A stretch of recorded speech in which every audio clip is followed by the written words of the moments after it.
et des effets indésirables des médicaments sur le rein. Alors, souvenez-vous, les objectifs pédagogiques sont toujours les mêmes, c'est-à-dire on part de la pharmacodynamie. Pharmacodynamie, c'est l'effet du médicament. Comprendre la pharmacodynamie des diurétiques hypokaliémiants et des diurétiques d'épargne potassique. Vous verrez qu'il y a différentes classes pour expliquer les effets secondaires. Et ensuite, raisonner sur les mécanismes des effets indésirables des diurétiques pour mémoriser les interactions médicamenteuses avec les diurétiques et les situations médicales à risque pour le rein. Et vous verrez que le D, ça n'est que ça. On commence par des choses simples. Hein. Vous êtes en P2, c'est simple. Les bases pharmacologiques des indications et la pharmacodynamie des effets indésirables sont les deux parties essentielles. Et les diurétiques, ce sont les médicaments phares de l'hypertension artérielle. Vous connaissez ce petit schéma. L'hypertension artérielle, qu'est-ce que c'est ? Eh bien, c'est une pression qui est trop élevée dans les artères. Vous verrez les différents mécanismes. On la définit suivant la loi de Poiseuille comme le produit du débit cardiaque par les résistances périphériques totales.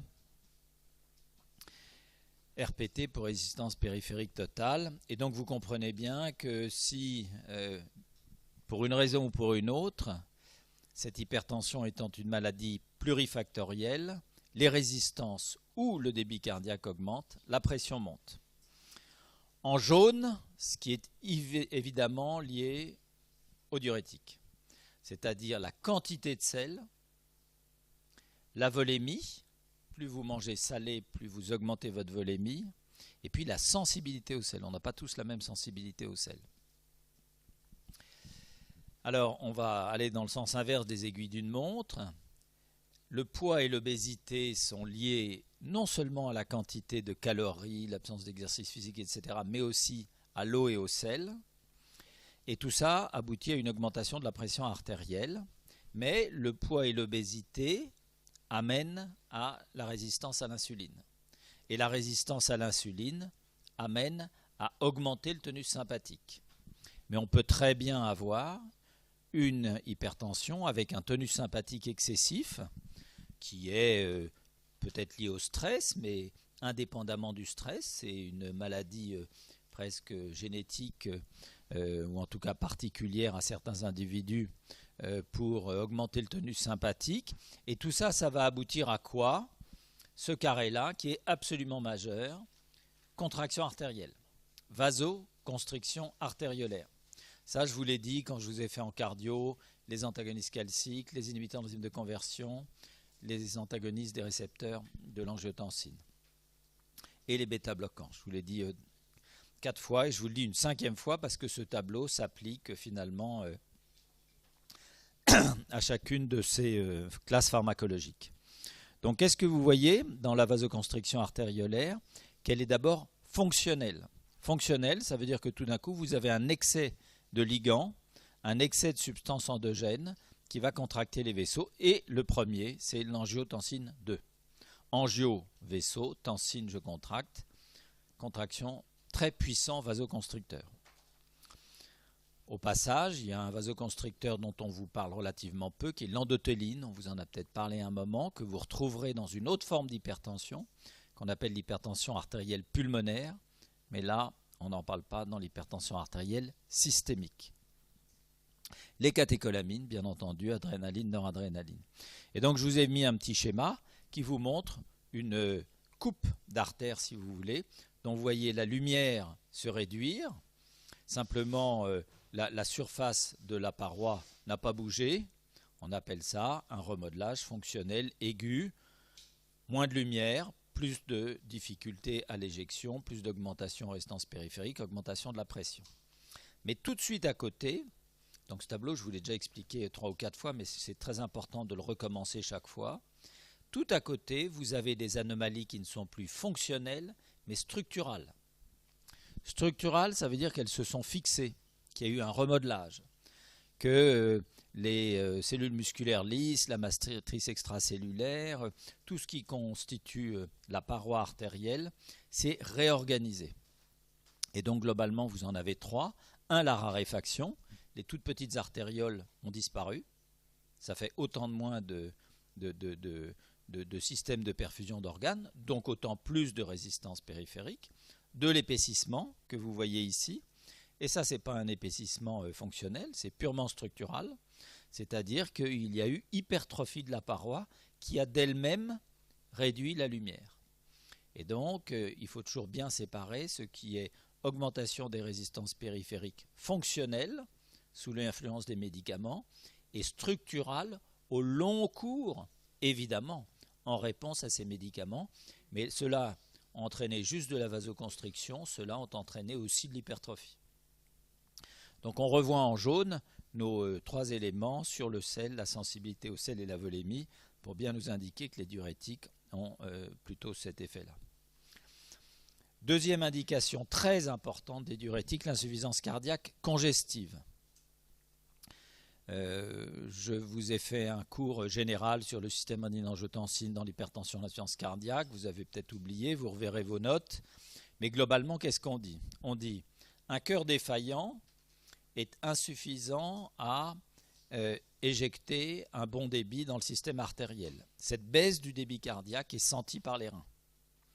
Au niveau du rein, toute baisse de la perfusion rénale va activer le système rénine-angiotensine-aldostérone par un petit endroit qu'on appelle l'appareil juxtaglomérulaire.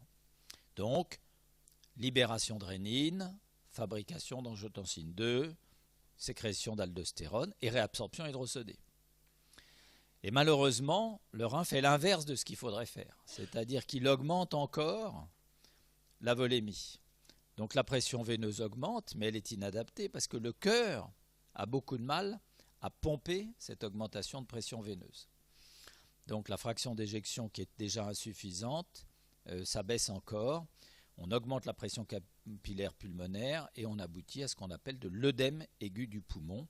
Ça, c'est la forme ultime de l'insuffisance cardiaque congestive.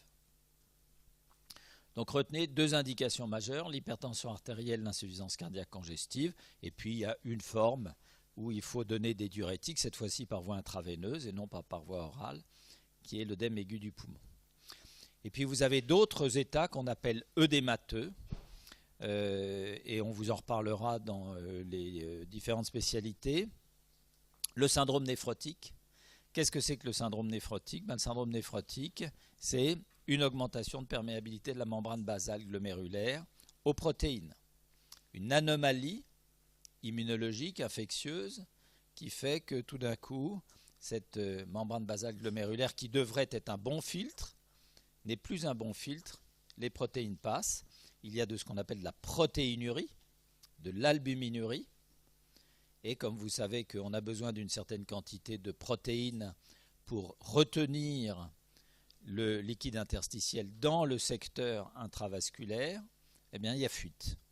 Et il y a fuite vers l'extérieur, baisse de pression oncotique, diminution du volume circulant, que sent très bien l'appareil juxtaglomérulaire qui va à nouveau sécréter de la rénine et de l'aldostérone, et on va réabsorber de l'eau et du sel. Et donc dans le syndrome néphrotique, comme dans l'acide cirrhotique, on a ce qu'on appelle les fameux troisième secteurs. Et si ce n'est que dans l'acide cirrhotique, c'est un petit peu différent. Là, la synthèse d'albumine, elle a diminué, la pression oncotique a diminué, je veux dire, mais la pression oncotique a non pas diminué comme dans le syndrome néphrotique parce que les protéines ont fui, non, c'est parce que là, la synthèse d'albumine est diminuée. Et la synthèse a diminué parce que le foie est malade, il y a de l'insuffisance hépatocellulaire. Cette insuffisance hépatocellulaire qui entraîne une baisse de synthèse d'albumine et de la même façon qui augmente la pression dans la veine porte hépatique. Donc fuite, mais cette fois-ci dans la cavité péritonéale. Donc fuite liquidienne dans la cavité péritonéale, diminution du volume circulant, à nouveau activation du système rénine-angiotensine. Et voilà deux états œdémateux majeurs qu'on va traiter. Et tout de suite, vous pouvez noter, vous les reverrez plus tard, par des anti-aldostérones. Puis enfin, l'insuffisance rénale chronique qui s'accompagne aussi d'une diminution de l'élimination d'eau. Et puis en fait, vous avez l'insuffisance rénale aiguë. Donc je vous les classe toujours par ordre décroissant de fréquence. Hein, toutes mes diapositives, elles sont classées par ordre croissant ou décroissant, d'importance ou de fréquence, etc. Donc l'hypertension artérielle, indication majeure, je vous le dis toujours, 15 millions d'hypertendus en France. Et plus de la moitié des gens de 60-65 ans sont hypertendus. Deuxièmement, insuffisance cardiaque congestive. Il y a 1 million d'insuffisances cardiaques en France. Et puis d'autres maladies quand même beaucoup plus rares. Donc voilà pour les indications. Alors maintenant, les bases pharmacologiques, qu'est-ce qui nous intéresse? Avec ces diurétiques, ce qui nous intéresse, c'est que ce sont des salidiurétiques. C'est-à-dire ce sont des médicaments qui vont faire perdre de l'eau et du sel. Et c'est ça qui nous intéresse, parce que ce que l'on veut, c'est diminuer la volémie. Donc je vais vous montrer la cinétique de l'effet, je vais vous montrer la relation qu'on appelle dose-natriurèse. Et cette relation dose-natriurèse, en général, dans l'hypertension, elle est anormale, elle est décalée vers des plus fortes pressions. Donc quand vous donnez un diurétique à n'importe qui, vous-même, vous prenez un comprimé de Lasix ou vous prenez un comprimé de thiazidique pendant 3 semaines. La première chose que vous voyez, c'est ça, c'est que tout d'un coup, vous vous mettez à excréter beaucoup de sodium. Ça dure quelques jours et puis ça se normalise. Et puis vous perdez du poids. Et globalement, vous avez vu, vous perdez environ 2 litres. Tout sujet à qui on donne un diurétique et qui est relativement, qui a un bon système d'autorégulation, perd ces 2 litres. Qu'est-ce que c'est que ces 2 litres? C'est de la volémie. C'est pas 2 litres c'est pas 2 kilos de muscle ou de graisse, c'est 2 litres d'eau. Donc il y a eu contraction de la volémie. Pourquoi est-ce qu'il y a eu la contraction de la volémie? Parce qu'on a éliminé de l'eau et du sel. On les dit salidiurétiques parce que c'est la diurèse et le sel. Et puis vous pouvez imaginer que dès que vous cessez de donner des diurétiques, par exemple au bout de 3 semaines, eh bien en quelques jours, en 1 semaine, le poids va revenir à la normale. Voilà. Et puis là, de la même façon, vous allez cesser de donner des diurétiques, et puis vous allez voir, l'excrétion urinaire va se négativer, elle va s'effondrer, et puis elle va revenir à la normale, pour se reconstituer. Vous pouvez déjà vous poser la question, tiens, comment se fait-il que l'excrétion urinaire augmente et puis que progressivement elle se normalise? Voilà, qu'est-ce qui s'est passé? Vous avez une idée? On en reparlera en ED. Mais qu'est-ce qui s'est passé? On a induit ce qu'on appelle un hyperaldostéronisme secondaire. La volémie a baissé, l'appareil juxtaglomérulaire a senti que la pression, le volume avait diminué, et donc sécrétion de rénine, fabrication d'angiotensine 2, sécrétion d'aldostérone, réabsorption d'eau et de sel. Et en fait, on arrive toujours, en pharmacologie comme en physiologie, on arrive toujours à ces mécanismes d'adaptation, vous voyez. Sinon, l'excrétion sodée serait beaucoup trop importante et on ne la maîtriserait pas. Donc très progressivement, on réabsorbe autant de sel qu'on en excrète, ce qui fait que le bilan est nul. Mais attention, toute cette surface sous la courbe là, ça a été une excrétion sodée qui a expliqué la baisse de la volémie.